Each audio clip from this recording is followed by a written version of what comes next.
The Toronto Marlies, coming off a 6-4 loss to St. John's, are home again as the ships have sailed out of the Ricoh Coliseum after the boat show has left the building. The Marlies have been resilient after losses this year, 5 out of 6 times, coming back with a win, and a couple of times going on a bit of a tear, including this last time.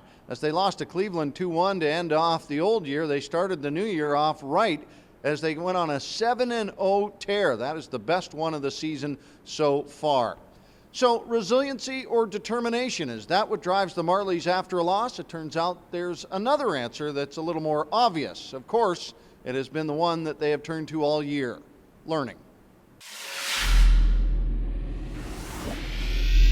It's really just, washing that game out, and you watch the whole video, make a few adjustments, and you get back at it. In this case here, we're coming back on, we on the road for really a week, and back on home ice here it's been a little while, so guys will be refreshed with that in mind. At the same time, we're obviously a little worn down being on the road, but we had a day off yesterday. Came in and had a uncharacteristic morning skate for us, but just to get the brain switched on again and hopefully ready to go tonight. Is that the toughest part about this point in the season? You got a lot of veteran guys and a lot of young guys, just getting a feel for how much effort it takes to get through this part of the season. Yeah, it's challenging, especially the list of guys that are out. We've had so much going on here, and guys are banged up, and it seems we got one player dropping pretty well every game. I can't remember the last time we finished a game with a full bench.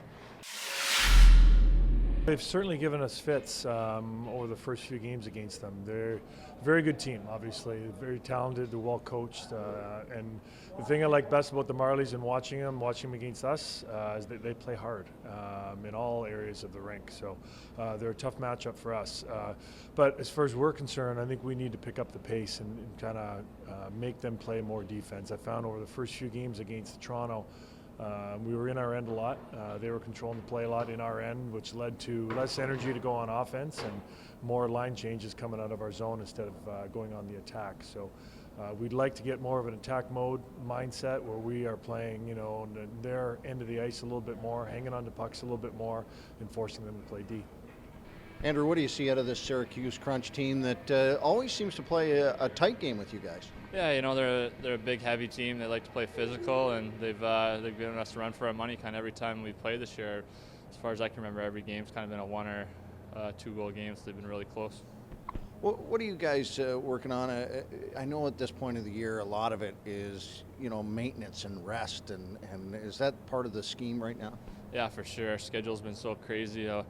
Over the whole last 6 weeks, we had a Christmas break in there, but we've been playing weekday games, 3-3s every other day, so it's been busy. So some of us were able to take a day of rest yesterday and kind of focus on today and get ready. And then when you do get practice time, you got to take advantage of it and make sure everything's getting taken care of. Guys got a nice day of rest yesterday, and then back at it here today with a little bit more of an intensive morning skate than usual. How'd that feel, and better to get back at it early here? Yeah, for sure. Especially with being off yesterday, you got to make sure when you come in today, your mind's clicked back on. And Sheldon, it wasn't hard, but it was a little longer than usual. Just going over some systems just to make sure everyone has it dialed in. With new guys coming up from Orlando and a lot of influx with guys in and out of our lineup, I think that was very important.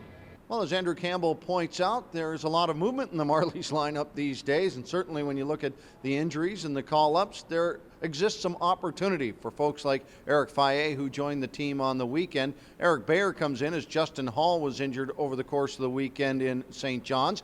And then Rylan Schwartz, who joins the team. He won a Kelly Cup last season with the Allen Americans.